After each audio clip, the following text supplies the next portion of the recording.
ये बात बहुत ही पुरानी है, जब काशी नाम की नगरी में चक्रधर नाम के एक राजा का राज हुआ करता था। काशी नगरी को महादेव की नगरी भी कहा जाता है और देव नगरी के रूप में इसकी पूजा भी की जाती है। राजा चक्रधर बहुत ही धर्मात्मा व्यक्ति थे। राजा की एक बड़ी ही संस्कारी रानी थी जिसका नाम था गायत्री देवी। वे दोनों पति पत्नी भगवान शिव के बहुत ही बड़े भक्त थे। भगवान शिव की आराधना करने के लिए मंदिर जाना उनका प्रतिदिन का नियम था। राजा चक्रधर धर्म पूर्वक अपने राज्य का संचालन कर रहा था। उनके राज्य में कोई भी व्यक्ति दुखी नहीं था। सारी प्रजा सुख और वैभव से संपन्न थी। चारों तरफ खुशियां ही खुशियां थी। एक ही घाट पर बकरी और शेर पानी पिया करते थे। कुछ समय बीता परंतु राजा के यहाँ पर कोई संतान पैदा नहीं हुई। राजा की आयु ढलती जा रही थी, लेकिन उनके घर पर अभी भी कोई बालक पैदा नहीं हुआ। एक दिन की बात है, राजा सुबह सुबह अपनी पत्नी के साथ मंदिर की तरफ जा रहे थे। जब वे दोनों रास्ते से गुजरे तभी रास्ते में दो पति पत्नी झाड़ू लगा रहे थे। वे दोनों राज्य के सफाई कर्मचारी थे। जब उन दोनों ने सामने से राजा को आते हुए देखा तो दोनों पति पत्नी अपना मुंह फेर कर खड़े हो गए। उन दोनों का ऐसा व्यवहार देखकर राजा चक्रधर को अच्छा नहीं लगा। महाराज उस समय तो शिव भगवान की पूजा करने के लिए मंदिर जा रहे थे, इसीलिए उन दोनों को कुछ नहीं कहा। लेकिन महल में पहुंचने के बाद उन्होंने एक सैनिक को बुलाया और कहा कि तुम जाओ और उस सफाई कर्मचारी को बुला कर लाओ, मुझे उससे कुछ बात करनी है। वो सैनिक तुरंत उस सफाई कर्मचारी के घर गया जिसने महाराज को देखकर मुंह फेर लिया था। सैनिक ने उस व्यक्ति को पूरी बात बताई और कहा कि महाराज तुम्हें अपने दरबार में बुला रहे हैं। वो आदमी मन में विचार करने लगा कि महाराज का आदेश है, टाल तो नहीं सकते, मुझे दरबार में जाना तो पड़ेगा ही। सफाई कर्मचारी सैनिक के साथ राजा के दरबार की तरफ चल दिया। जब वे दोनों महाराज के दरबार में पहुंचे तब उस आदमी ने राजा को प्रणाम किया। राजा कहने लगा, आप मुझे एक बात बताओ, आज सुबह जब मैं भगवान शिव के मंदिर के लिए जा रहा था तब तुम दोनों पति पत्नी ने मुझे देखकर अपना मुंह फेर लिया था, ऐसा क्यों? वो आदमी बड़ी ही निर्भीकता से कहने लगा, महाराज आप भले ही मुझे मृत्यु दंड दे दें तो भी मुझे कोई एतराज नहीं, परंतु मैं सिर्फ सत्य ही बोलूंगा। महाराज आपके यहाँ पर तो बड़े बड़े विद्वान और श्रेष्ठ पंडित हैं, अगर मैं गलत बात बोलूं तो आप इनसे पूछ लीजिएगा। जो कोई भी सुबह सुबह आपका मुंह देख लेता है उसका पूरा दिन खराब हो जाता है, क्योंकि आप एक संतानहीन राजा हो, इसीलिए मैंने आपको देख करके अपना मुंह फेर लिया था। राजा चक्रधर इस बात को सुनकर बड़े ही अचंभित हुए। मन ही मन वो विचार करने लगे, ये आदमी बिल्कुल सही कहता है। यदि किसी नगर के राजा के पुत्र नहीं है तो वास्तव में ये अच्छा नहीं है। राजा ने उस आदमी को उसके घर भेज दिया और मन ही मन में ये विचार करने लगा कि अब तो मुझे भगवान शिव के यहाँ जाकर पुत्र प्राप्ति का यज्ञ करना चाहिए। ऐसा विचार करके राजा अपने महल में गया।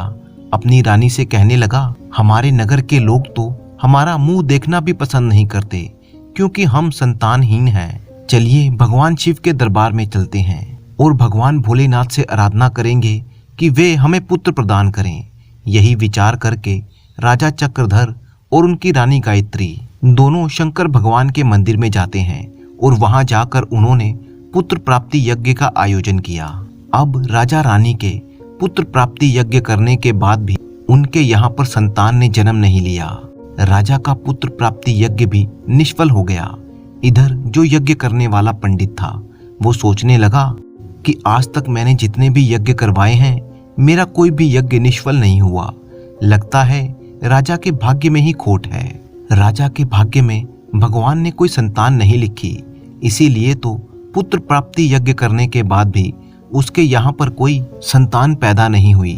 अगली सुबह जब राजा अपने दरबार में बैठा हुआ था तभी वहां पर एक महात्मा आए और कहने लगे, महाराज मैंने सुना है कि आपने पुत्र प्राप्ति के लिए यज्ञ किया था, लेकिन यज्ञ करने के बाद भी आपके कोई संतान उत्पन्न नहीं हुई। राजन आप ऐसा समझिए कि मुझे स्वयं भगवान शंकर ने भेजा है। मैं आपके इस दुख को समझता हूँ और मैं जानता हूँ कि आपकी संतान उत्पन्न ना होने का क्या कारण है। तब राजा कहने लगा, बताइए महात्मा जी, आखिर मेरे यहाँ पर संतान उत्पन्न क्यों नहीं होती। तब महात्मा जी कहने लगे, राजन, ये आपके पिछले जन्मों के कर्मों का प्रभाव है, जिसकी वजह से आपको एक ऋषि का श्राप था कि अगले 7 जन्म तक आपको कोई संतान उत्पन्न नहीं हो सकती। परंतु महाराज, यदि आप चाहें तो मैं आपको उस श्राप से मुक्ति दिलवा सकता हूँ। आपके घर में एक पुत्र पैदा हो सकता है। राजा उसी समय महात्मा के चरणों में गिर गए और कहने लगे, महात्मा जी, यदि आपने ऐसा कर दिया तो मुझ पर आपका ये बहुत ही उपकार होगा। तब महात्मा ने अपनी पोटली में से कुछ चावल निकाले और वो राजा को देते हुए कहने लगे, राजन, आप इन चावलों की खीर बनाकर दोनों पति पत्नी खा लीजिएगा। इससे अवश्य ही आपको संतान की प्राप्ति होगी। परंतु एक बात हमेशा याद रखिएगा कि इस पुत्र की आयु केवल 25 वर्ष तक होगी। जिस दिन आपका बेटा 25 वर्ष का हो जाएगा, उसी दिन उसकी मृत्यु हो जाएगी। ये बात सुनकर राजा कुछ सोच में पड़ गया। सोचने लगा, चलो 25 वर्ष ही सही, कम से कम संतानहीन होने का कलंक तो मिट जाएगा। राजा ने कहा, जो भी हो महात्मा जी, मुझे पुत्र प्रदान कर दीजिए, क्योंकि गुणवान मनुष्य थोड़े ही समय में बहुत कुछ कर जाते हैं। जीवन भले ही थोड़ा हो, परंतु सत्य कर्मों से युक्त होना चाहिए। ठीक है राजन, तुम्हें पुत्र प्राप्ति अवश्य होगी। और फिर वो महात्मा राजा को चावलों की पोटली देकर वहां से चले गए। राजा ने ये सूचना अपने राजपुरोहित और महारानी को दी कि अब हमारे घर में बहुत ही जल्द पुत्र पैदा होने वाला है। राजा और उसकी पत्नी ने उन चावलों की खीर बनाकर खा ली। अब धीरे धीरे समय व्यतीत हुआ। रानी गायत्री गर्भवती हो गई। ये देखकर राजा के घर में खुशी की लहर दौड़ गई। राजा बहुत ही प्रसन्न हुआ। पूरे काशी नगर में उत्सव मनाया गया और फिर निश्चित समय पर महाराज के यहाँ पर पुत्र ने जन्म लिया। पूरे नगर में आतिशबाजी की गई, पूरे नगर को सजाया गया। राजा ने अपने पुत्र का नाम रुद्र प्रताप रखा। धीरे धीरे रुद्र प्रताप बड़ा होने लगा।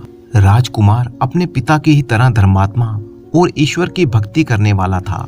राजा का पुत्र बड़ी ही तेजी से बड़ा होने लगा। धीरे धीरे समय गुजरता चला गया। अब राजा इस बात से प्रसन्न रहता था कि उसके यहाँ पर एक पुत्र है। अपने पुत्र के लाड प्यार में वो एक बात भूल ही गया कि उसके पुत्र की आयु मात्र 25 वर्ष है। जब उसके बेटे की आयु 16 वर्ष की हो गई, तब उन्हीं दिनों की बात है। एक दूसरे नगर का राजा तेज सिंह की एक पुत्री थी। वह देखने में बहुत ही सुंदर और अप्सराओं की तरह से लगती थी। वो एक परम सुंदर कन्या थी। वो कन्या बहुत ही दान धर्म किया करती थी। बचपन से ही उसे अपने माँ बाप के द्वारा धर्म करने के संस्कार मिले थे। वो प्रत्येक जीव पर दया करती थी। सवेरे उठकर सबसे पहले वह पक्षियों को दाना डालती। अपने द्वार पर आए हुए किसी भी भिक्षु और साधु संत को वो खाली हाथ नहीं लौटने देती थी। वह हर भूखे को भोजन करवाती थी। कन्या धीरे धीरे बड़ी हुई। तब उसके पिता तेज सिंह को पता चला कि काशी के राजा चक्रधर के यहाँ पर उनका पुत्र रुद्र प्रताप है, जो कि अब युवा हो चुका है और शादी के योग्य है। राजा ने सोचा कि ऐसे धर्मात्मा और तेजस्वी लड़के के साथ अपनी बेटी का विवाह करना चाहिए। राजा ने अपनी बेटी का रिश्ता राजा चक्रधर के यहाँ पर पहुंचा दिया। राजा चक्रधर ने विचार किया कि मेरे पुत्र की आयु मात्र 25 वर्ष है, मुझे इसका विवाह कर देना चाहिए। अगर इसके यहाँ पर कोई पुत्र पैदा हो गया तो मेरा वंश आगे बढ़ता रहेगा। ऐसा विचार करके राजा चक्रधर ने अपने राजकुमार का रिश्ता उस कन्या के साथ तय कर दिया। कुछ ही समय के बाद राजकुमारी वैदेही का राजकुमार रुद्र प्रताप के साथ विवाह हो जाता है। राजकुमारी वैदेही बहुत ही प्रतिव्रता स्त्री थी। उसका एक नियम था कि वो तब तक भोजन नहीं करती थी जब तक किसी भूखे प्राणी को भोजन नहीं करवा देती। धीरे धीरे समय गुजरता गया। इधर राजा चक्रधर को लगने लगा कि उसके पुत्र का अंतिम समय अब नजदीक आ रहा है, क्योंकि उसकी आयु अब पूरी होने वाली थी। राजा तो पहले से ही जानता था, क्योंकि महात्मा ने उसे सब कुछ पहले ही बता दिया था कि आपके पुत्र की आयु सिर्फ 25 वर्ष की होने वाली है। राजा ने ये बात किसी और को नहीं बताई थी। धीरे धीरे राजा की चिंता बढ़ती जा रही थी। जैसे जैसे राजकुमार की उम्र बढ़ रही थी, वैसे वैसे राजा और भी ज्यादा चिंतित रहने लगा। जब राजकुमार की आयु में मात्र 4 दिन शेष रह गए तो राजा सोचने लगा कि अब मैं क्या करूं? मेरा बेटा तो 4 दिन के बाद मर जाएगा। पुत्र मोह के कारण राजा बीमार रहने लगा। वह अपने बेटे की मृत्यु की बात सबको बताकर उन्हें चिंतित नहीं करना चाहता था। अब तो राजा ने भोजन करना भी छोड़ दिया। इधर जब वह दिन आ गया जिस दिन उसके पुत्र की मृत्यु होने वाली थी, उस दिन राजा सुबह से ही भगवान शिव के ध्यान में डूब गया। कहने लगा, हे भगवान, मुझे पुत्र के जाने का दुख सहन करने की शक्ति दो। विधि के लेख को तो कोई बदल नहीं सकता, वो तो होकर ही रहेगा। उस राजकुमार की जो पत्नी थी वह प्रतिदिन भूखे गरीबों को भोजन करवाया करती थी, पक्षियों को दाना चुगाया करती। रोज की ही तरह वह अपने धर्म कर्म के कामों में लगी हुई थी। इधर यमलोक में यमराज ने देखा कि आज राजकुमार रुद्र प्रताप की मृत्यु का दिन है, तो यमराज ने तुरंत अपने दूतों को आदेश दिया कि जाओ और अब से 1 घंटे के बाद तुम्हें राजकुमार रुद्र प्रताप के प्राण उसके शरीर से निकाल कर लाने हैं। इसके लिए तुम एक सर्प के पास जाकर उसे राजकुमार की मृत्यु के लिए प्रेरित करो, क्योंकि राजकुमार की मृत्यु सांप के डसने से होगी। जब उसे कोई सांप डसेगा तभी हम उसके प्राण हर सकते हैं। यमराज ने अपने दूतों से कहा कि जाओ और शीघ्रता से ये काम करो। 1 घंटे के अंदर ही राजकुमार के प्राणों को लेकर आना। यमराज की आज्ञा पाते ही यमदूत राजकुमार रुद्र प्रताप के प्राण लेने के लिए चल दिए। उधर यमराज की माया से प्रेरित होकर एक सांप के मन में विचार आया कि आज मुझे राजमहल में प्रवेश करना चाहिए और वहां पर घूमना चाहिए, देखना चाहिए कि राजमहल कैसा है। वो सांप घूमता घूमता राजमहल में जा पहुंचा। अब क्योंकि वो सांप यमराज से प्रेरित था, इसीलिए घूमता घूमता वह उस कमरे में जा पहुंचा जहां पर राजकुमार सोता था। वह जाकर राजकुमार के बिस्तर में सिमट कर बैठ गया। यमराज के दोनों दूत राजमहल के द्वार पर खड़े हो गए और समय के पूरा होने का इंतजार करने लगे। सोचते थे कि 1 घंटे का समय कब होगा और कब वो सांप राजकुमार को डसेगा, तब हम उसके प्राणों को लेकर यमलोक को चले जाएंगे। जब वे दोनों दूत ये विचार कर रहे थे, तभी क्या होता है कि किसी दूसरे गांव में एक गरीब व्यक्ति रहता था। उसने समय रहते अपनी पुत्री का विवाह कर दिया था, परंतु उसकी पुत्री का जो पति था वो बहुत ही मदिरा पीता था, जुआ खेलता था और वेश्यागमन भी करता था। इसीलिए उस गरीब आदमी की पुत्री हमेशा परेशान रहती थी। उसका पति उसे मारता पीटता था और उसे घर से निकालना चाहता था। वो गरीब दंपत्ति की पुत्री जब अपने पति के साथ कुछ समय तक रही तो वह गर्भवती हो गई। एक दिन उसने अपने पति की मारपीट से तंग आकर अपने पिता के घर में शरण ली और कहने लगी, पिताजी, आज के बाद मैं अपने पति के घर नहीं जाऊंगी। उसका पिता अब बूढ़ा हो चुका था, उसकी कुछ कमाई नहीं हो पाती थी, इसीलिए वो बेचारा भिक्षा मांगकर गुजारा करता था। भिक्षा मांगकर वह तीनों प्राणियों का पेट पालता था। समय पूरा हुआ तो उसकी पुत्री ने एक बेटे को जन्म दिया। अब उसे बहुत ही तेज भूख लग रही थी। उसे भोजन की आवश्यकता थी, क्योंकि प्रसव काल की जो भूख होती है वो बहुत ही तेज होती है। वह अपने पिता से भोजन मांगती है, परंतु बेचारा गरीब ब्राह्मण भोजन लाने के लिए आसपास के गांव में जाता है, लेकिन उसके रोज रोज मांगने के कारण उसको लोग भिक्षा नहीं देते। गरीबी सबसे बड़ा अभिशाप है। मनुष्य के लिए ये सबसे बड़ा अपमानकारी कष्ट है। उस गरीब को किसी ने भी भोजन नहीं दिया। इधर उसकी लड़की भूख से बेचैन हो रही थी। वह अपने पिता से कहने लगी, पिताजी, मैं भूख के मारे मर जाऊंगी। बिना भोजन किए हुए 3 दिन बीत चुके हैं। अगर आपको कुछ भिक्षा में मिला हो तो मुझे खाने को दीजिए, नहीं तो मेरे प्राण निकल जाएंगे। तब वो बूढ़ा आदमी कहने लगा, मैं अभी के अभी काशी नगर जा रहा हूँ। अगर वहां से कुछ मिल जाता है तो मैं तुम्हें लाकर दूंगा। मैं आज काशी नगर में जाकर वहां के राजा के द्वार पर जाके भिक्षा मांगूंगा। ऐसा विचार करके वो बूढ़ा पिता चल दिया। इधर राजकुमार रुद्र प्रताप की पत्नी वैदेही, वह रोजाना गरीबों को भोजन करवाती थी। उस दिन महाराज बीमार पड़े हुए थे, क्योंकि पुत्र मोह के कारण वो बहुत ही चिंता में थे। वो अपने कक्ष में थे, इसीलिए आज वैदेही ने गरीबों को भोजन नहीं करवाया, परंतु उसने अपने पति के लिए भोजन बनाया और भोजन का थाल सजा कर रख दिया कि जब उसका पति आएगा तो उसे भोजन करवाएगी, क्योंकि उसका पति अपने पिता के पास बैठा हुआ था, उसकी सेवा कर रहा था। इधर वो बूढ़ा आदमी महल के द्वार पर आ गया। उसे देखकर राजकुमार की पत्नी वैदेही को उस बूढ़े आदमी पर दया आ गई। बूढ़े आदमी ने उसकी तरफ देखा और कहने लगा, बेटी, यदि मुझे इस समय कुछ भोजन मिल जाए तो तुम्हारा बड़ा ही उपकार होगा।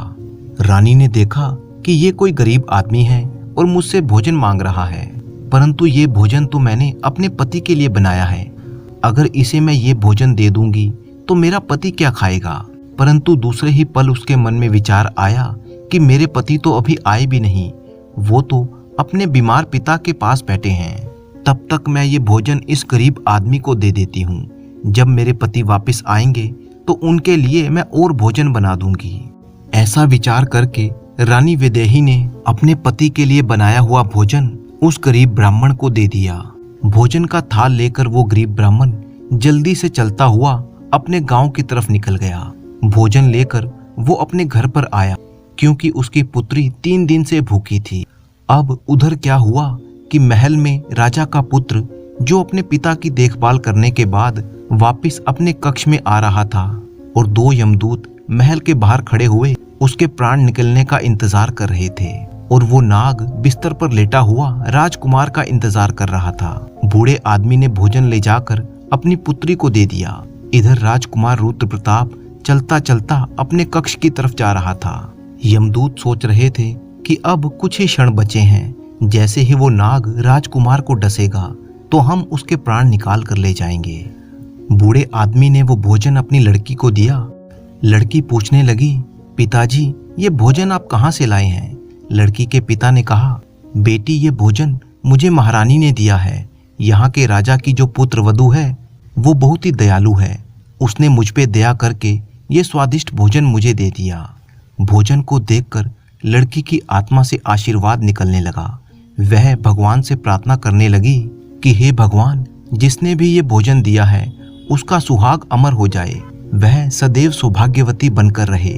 जैसे ही भोजन का निवाला उस लड़की ने अपने मुंह में डाला, उसकी आत्मा तृप्त हो गई और उसकी आत्मा से आशीर्वाद निकलने लगा कि उसका पति अमर हो जाए। इधर राजकुमार अपने कमरे की तरफ जा रहा था। यहाँ पर दूत खड़े हुए उसकी मृत्यु का इंतजार कर रहे थे, परंतु जैसे ही राजकुमार अपने बिस्तर पर जाने लगा, तभी वहां पर एक देवदूत प्रकट हुआ। उसने अपनी शक्ति से नाग को बेहोश कर दिया। नाग से अब चला भी नहीं जा रहा था, उसमें आगे बढ़ने की बिल्कुल भी शक्ति नहीं थी। नाग सोचने लगा, ये मुझे क्या हो गया? अभी तो मैं इस राजकुमार को डसने आया था, परंतु अब मैं चल भी नहीं पा रहा हूँ। ये सब क्या हो रहा है? असल में ये सब उस आशीर्वाद का प्रभाव था जो उस भूखी लड़की ने दिया था, जिसके कारण एक देवदूत वहां पर आकर खड़ा हो गया। इसके बाद वो देवदूत उन यमदूतों से कहने लगा कि तुम इस राजकुमार के प्राण नहीं ले जा सकते। वो कहने लगा, जब किसी का श्राप लग सकता है तो आशीर्वाद भी लग सकता है। राजकुमार और नाग के बीच में आशीर्वाद के रूप में वो देवदूत आकर खड़ा हो गया। राजकुमारी का दान मृत्यु को आगे नहीं बढ़ने दे रहा था। यमदूत देवदूत से कहने लगे, तुम यहाँ से लौट जाओ और हमें हमारा काम करने दो, हम इसके प्राण लेकर जाएंगे। देवदूत कहने लगा, नहीं, ऐसा कभी नहीं होगा। मेरे रहते हुए ये बिल्कुल नहीं हो सकता, क्योंकि मुझे स्वयं भगवान भोलेनाथ ने भेजा है। अब उन दोनों में बहस होनी आरंभ हो गई। दोनों में युद्ध शुरू हुआ। देवदूत की शक्ति ने यमदूतों को आगे बढ़ने से रोक दिया था।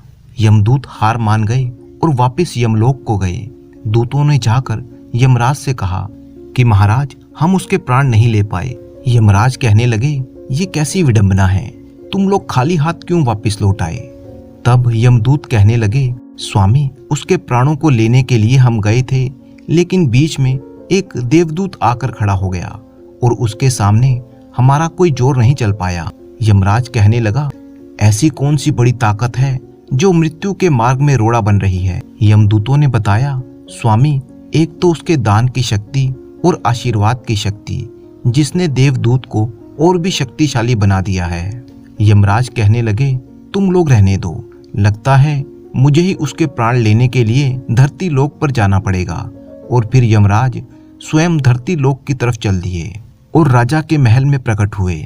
यमराज देवदूत से कहने लगे, तुम नहीं जानते कि विधि के विधान के अनुसार इसकी आयु पूर्ण हो चुकी है और मैं इसके प्राण लेने के लिए आया हूँ। तब देवदूत कहने लगा, आप मुझे बताइए कि क्या श्राप नहीं लगता? श्राप तो ब्रह्मा जी और विष्णु जी को भी झेलने पड़े थे। यदि आप किसी श्राप का मान रख सकते हैं तो इसी तरह से आप किसी की आत्मा से निकले हुए आशीर्वाद का मान भी रख सकते हैं। तब यमराज बोले, प्रभु अब मुझे क्या करना पड़ेगा?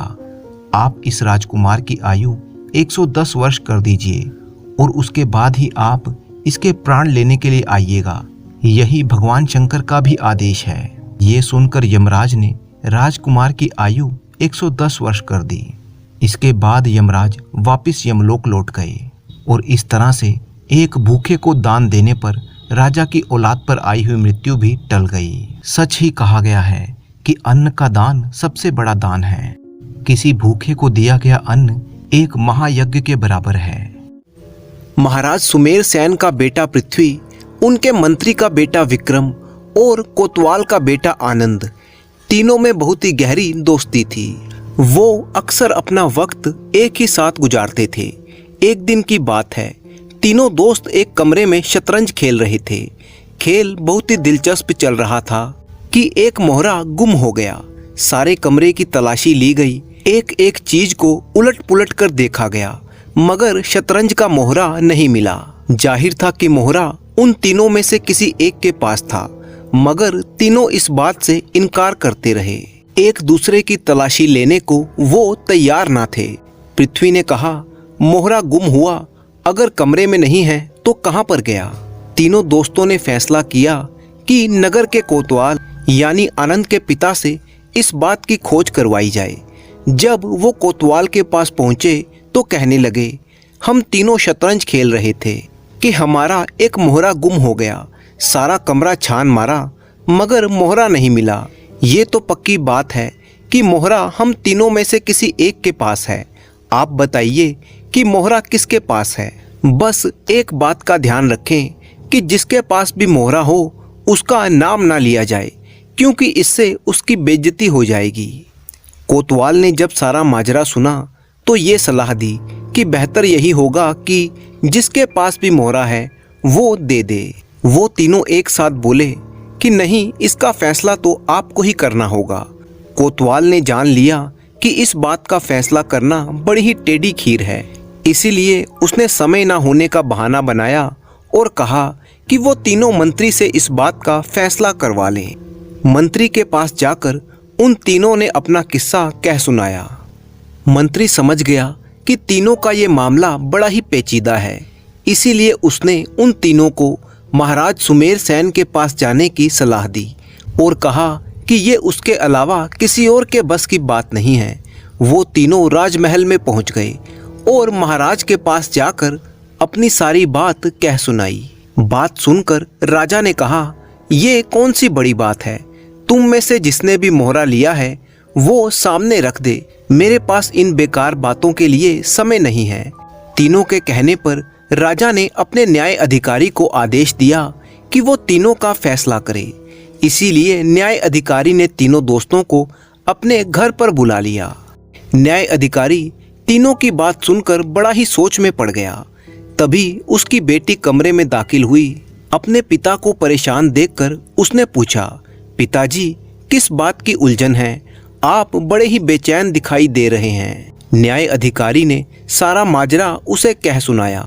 उसकी बेटी, जिसका नाम चारुलता था, कहने लगी, पिताजी आप चिंता ना करें, मैं उनकी इस समस्या का हल कर दूंगी। न्याय अधिकारी कहने लगा, बेटी तुम नहीं जानती, उनका मामला बड़ा ही पेचीदा है। कहीं ऐसा ना हो कि उनकी वजह से मेरी नौकरी भी चली जाए, क्योंकि महाराज ने उन तीनों को मेरे पास भेजा है। चारुलता कहने लगी, पिताजी आप बिल्कुल भी फिक्र ना करें, मेरे सामने वो तीनों नौजवान टिक नहीं पाएंगे। मैं उनका फैसला भी कर दूंगी और उनको अच्छा सबक भी सिखा दूंगी।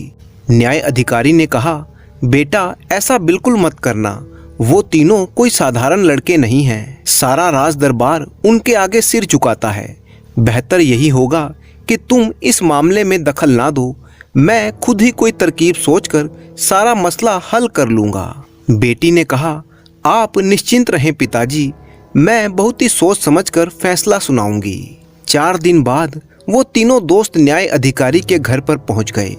न्याय अधिकारी ने उन्हें एक कमरे में बिठाया और कहा कि तुम्हारे सवाल का जवाब मेरा जवान बेटा देगा।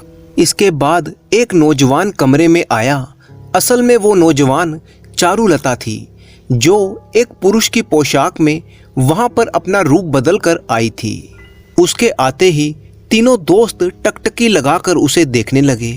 आनंद ने कहा, ये लड़के के रूप में एक बहुत ही खूबसूरत और समझदार लड़की है। दूसरे ने कहा, ये लड़की बड़ी ही बुद्धिमान है। उनकी बातें सुनकर चारुलता ने कहा, आप तीनों ठीक कहते हैं, मैं चारुलता हूँ। आप ठहरिए, मैं अपने असली रूप में आती हूँ। ये कहकर वो दूसरे कमरे में गई और फिर पुरुष का वेश उतार कर अपने असली रूप में उनके सामने आ गई। उसके घने काले लंबे लंबे बालों और खूबसूरती को देखकर वे तीनों दोस्त ठगे के ठगे रह गए। वो लड़की मानो कोई अप्सरा सी दिखती थी। उसे देखकर तीनों सुध-बुध खो बैठे। चारुलता ने कहा, आप लोगों ने मुझे पहचान लिया। इससे पता चलता है कि आप तीनों बड़े ही अक्लमंद हैं। आप तीनों की समस्या का समाधान करने की कोशिश करूंगी। मुझे बताइए कि उलझन क्या है। महाराज के बेटे पृथ्वी ने अपने होश संभालते हुए कहा, सुनिए खूबसूरत राजकुमारी, हम तीनों दोस्त कमरे में बैठे हुए शतरंज खेल रहे थे। हमारा एक मोहरा नहीं मिला और वो मोहरा हम तीनों में से किसी एक के पास है। आप बताइए कि वो मोहरा किसके पास है। गलत लड़के का नाम मत लीजिएगा, क्योंकि इससे उसकी बड़ी ही बेइज्जती हो जाएगी। चारुलता ने कहा, अगर वो मोहरा आप में से किसी के पास है तो वो खुद ही उसे वापस कर दे। इसमें रुकावट क्या है। हम में से कोई नहीं बता रहा, इसीलिए तो हम आपके पास आए हैं। इसका फैसला करना बड़ा ही ज़रूरी है। ठीक है, इसका फैसला मैं कर सकती हूँ कि मोहरा किसके पास है, लेकिन इससे पहले कि मैं आप लोगों के सवाल का जवाब दूं, मैं आप लोगों को एक कहानी सुनाना चाहती हूँ। आप उसे गौर से सुन लें। ये बिल्कुल सच्ची कहानी है। आज से 50 साल पहले की बात है। शैलपुर नाम के राज्य में 2 दोस्त रहते थे।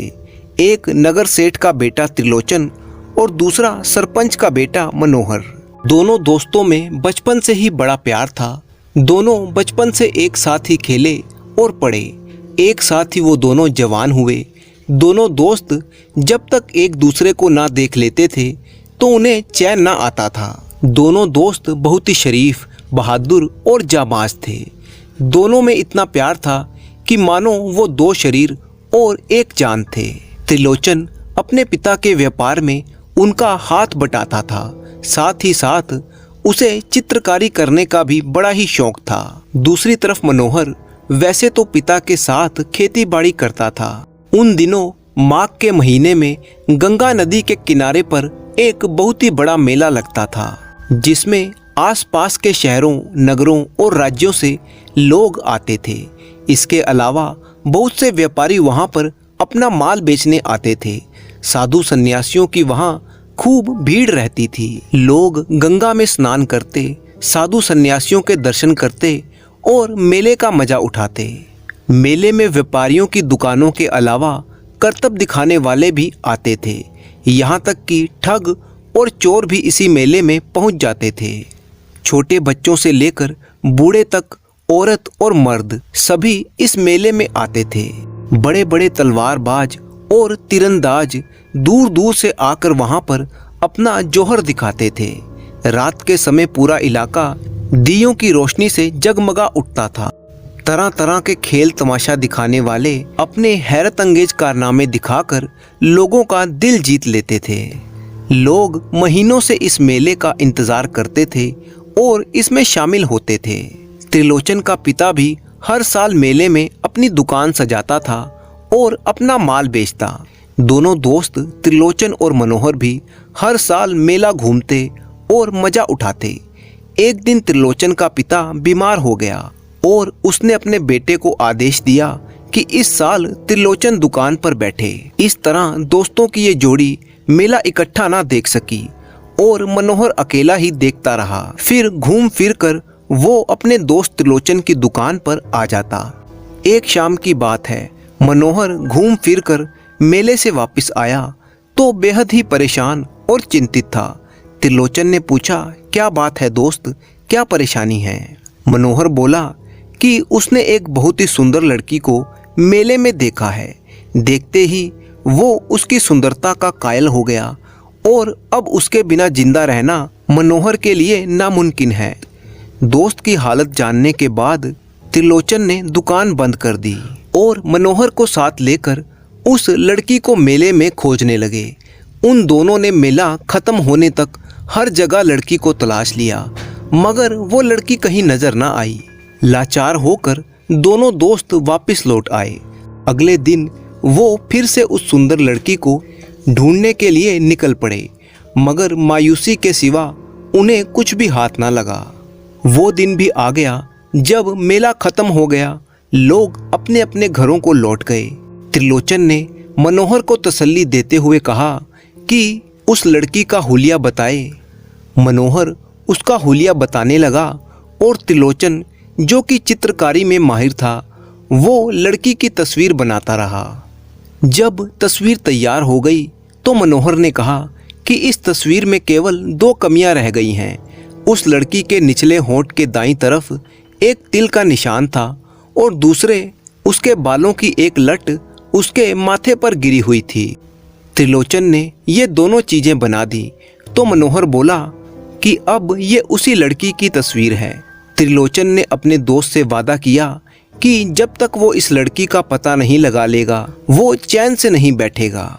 वो उम्मीद ना छोड़े और त्रिलोचन के सफल होकर लौटने तक का इंतजार करे। दोनों दोस्त एक दूसरे से अलविदा हुए। अगले दिन त्रिलोचन ने अपने घर से विदा ली और गांव-गांव, बस्ती-बस्ती उस सुंदर लड़की की तलाश शुरू कर दी। उसने हर वो जगह तलाश की जहां उस लड़की के मिलने की उम्मीद थी। भूखा प्यासा, थका हारा वो लड़की की तलाश में भटकता रहा, मगर लड़की का कुछ पता न चला। त्रिलोचन के बूढ़े माँ बाप और उसके रिश्तेदारों ने उसे बहुत ही समझाया, मगर वो अपने प्यारे दोस्त के साथ किए हुए वादे को निभाना चाहता था। उसने दूर नजदीक की कोई भी बस्ती, कोई भी गांव, कोई भी शहर नहीं छोड़ा जहां उस लड़की को तलाश ना किया हो। इस दौरान वो अपने दोस्त मनोहर को भी ना मिल सका। त्रिलोचन को एक दिन किसी से पता चला कि उसका दोस्त मनोहर बहुत ही बीमार है और कमजोर हो चुका है। वो हमेशा उस लड़की को याद करता रहता है और उसकी याद में तड़पता रहता है। त्रिलोचन भी पूरी लगन के साथ उस लड़की को ढूंढता रहा, यहाँ तक कि त्रिलोचन को भटकते भटकते एक पूरा साल बीत चुका था और अब अगला मेला भी आ गया। त्रिलोचन पूरे 10 दिन तक मेले में उस लड़की को तलाश करता रहा, मगर उसे सफलता ना मिली। मेला भी खत्म हो गया। इस दौरान त्रिलोचन के माँ बाप उसके लिए बड़े ही चिंतित रहने लगे और फिर आखिर समझा बुझा कर वो त्रिलोचन को घर वापस ले आए। त्रिलोचन के घर वालों ने उसे मजबूर करके उसकी शादी करवा दी कि शादी के झंझट में पड़कर वो सही रास्ते पर आ जाएगा और ये आवारागर्दी खत्म कर देगा। शादी की पहली रात जब त्रिलोचन अपने कमरे में गया और दुल्हन का घूंघट उठाया तो वो एकदम पीछे हट गया, जैसे बिजली सी कौंध गई हो। त्रिलोचन के हैरानी की सीमा ना रही जब उसने अपनी दुल्हन के रूप में उसी सुंदर लड़की को पाया जिसे वो 1.25 साल से तलाश कर रहा था। त्रिलोचन की हालत देखकर दुल्हन ने कहा, आप मुझे देखते ही परेशान हो गए, क्या मुझसे कोई गलती हो गई है? त्रिलोचन ने बड़ी ही मुश्किल से अपने आप को संभालते हुए उस लड़की से पूछा, अप्सराओं की तरह सुंदर, तुम क्या मेरी एक बात मानोगी? दुल्हन कहने लगी, आप तो मेरे परमेश्वर हैं, मैं आपका हर आदेश मानूंगी। अगर वो त्रिलोचन ने कहा, नहीं अगर मगर कुछ नहीं, तुम्हें हर हाल में मेरी बात माननी ही होगी, नहीं तो एक मासूम इंसान की जान चली जाएगी और मैं ये सदमा बर्दाश्त नहीं कर सकूंगा। इस बात पर दुल्हन बोली, मैं इतनी निर्दयी नहीं हूँ, आप बताइए कि मुझे क्या करना है। मैं आपके आदेश का पालन करूंगी। त्रिलोचन ने मनोहर की सारी प्रेम कहानी अपनी दुल्हन को कह सुनाई कि किस तरह वो उसके प्रेम में पड़कर अपनी जान न्यौछावर करने को तैयार बैठा है, और फिर मनोहर से किए हुए अपने वादे का भी जिक्र किया। मनोहर की खराब तबीयत के बारे में भी बताया और कहा कि अपने जान से प्यारे दोस्त की जिंदगी बचाने के लिए मैं तुम्हें इस बंधन से मुक्त करता हूँ। तुम मनोहर से शादी कर लो तो मैं सारा जीवन तुम्हारा ऋणी रहूंगा। दुल्हन ने कहा कि मैं आपका आदेश पूरा करूंगी। त्रिलोचन बोला कि तुम अभी मनोहर के घर चली जाओ। दोनों ने मनोहर के घर का पता मालूम करके घोड़ा मंगवाया और उसी रात मनोहर के गांव की तरफ दुल्हन अकेली ही रवाना हो गई। मनोहर पास के ही एक गांव में रहता था। दुल्हन रात के समय में ही सफर करती रही।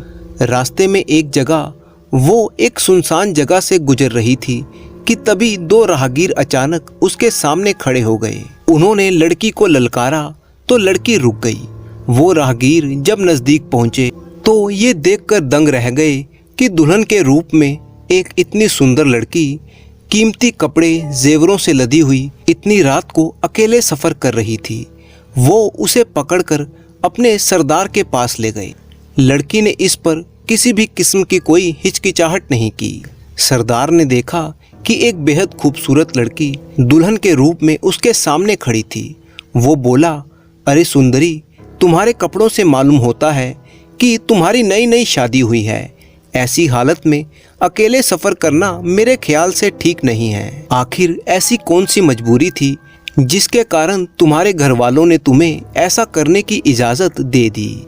लड़की कहने लगी, मैं एक बहुत ही ज़रूरी काम से जा रही हूँ जिसे मैं अभी नहीं बता सकती। अगर आप आज्ञा दें तो मैं वो ज़रूरी काम पूरा करके आपके पास वापस आ जाऊंगी। सरदार बोला, मैंने ऐसी कच्ची गोलियां नहीं खेली कि घर में आया हुआ शिकार यूं ही हाथ से जाने दूं।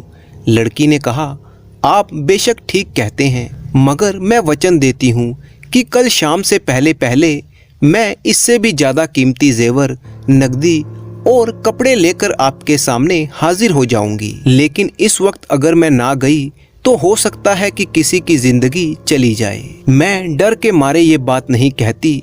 अगर मुझे डर या खौफ होता तो मैं अकेले सफर ना करती।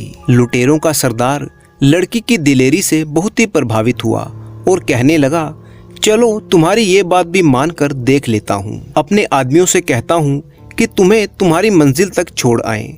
दुल्हन ने कहा, नहीं, ऐसा नहीं होगा।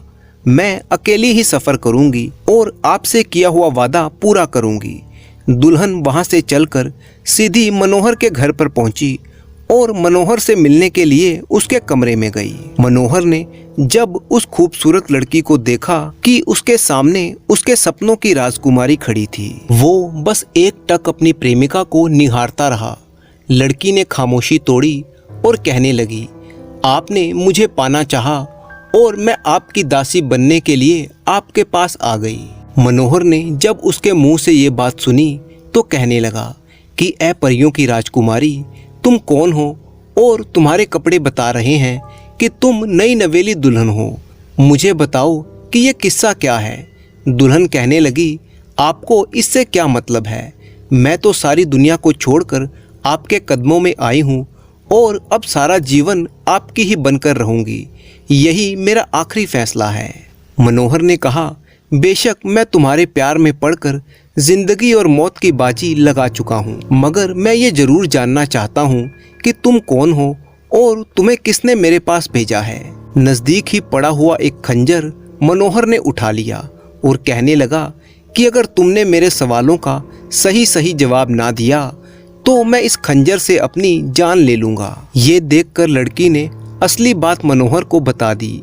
ये सुनते ही मनोहर ने कहा कि तुम मेरी जान से प्यारे दोस्त की पत्नी हो और आज से तुम मेरी बहन हो। भाई के दरवाजे तुम्हारे लिए हमेशा खुले हैं। मनोहर ने उसे अपनी बहन मान लिया और बड़े ही अच्छे तरीके से उसकी खातिरदारी की। अगले दिन सुबह दुल्हन ने मनोहर से वापस जाने की आज्ञा मांगी। मनोहर ने कहा कि भाई बहनों को बड़ी ही शान से विदा करते हैं। उसने बेशकीमती गहने और धन देकर अपनी बहन को विदा किया। साथ ही अपने नौकरों से कहा कि लड़की को उसके घर छोड़ आए। लड़की ने अकेले ही जाने की जिद की तो मनोहर कहने लगा कि इतने कीमती जेवर और धन के साथ तुम्हारा अकेले सफर करना ठीक नहीं है।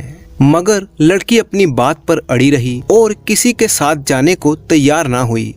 आखिर मनोहर को हार माननी पड़ी और उसने मुस्कुराते हुए अपनी प्यारी बहन को विदा किया। मनोहर के घर से चलकर वो लुटेरों के ठिकाने पर पहुंची और सरदार के सामने पेश हुई। उसने सारे कीमती जेवर और कपड़े लुटेरों के सरदार के सामने ढेर कर दिए और कहा कि वो अपने वादे को पूरा करने के लिए आ गई है। अब आपकी जो मर्जी हो वो कीजिए।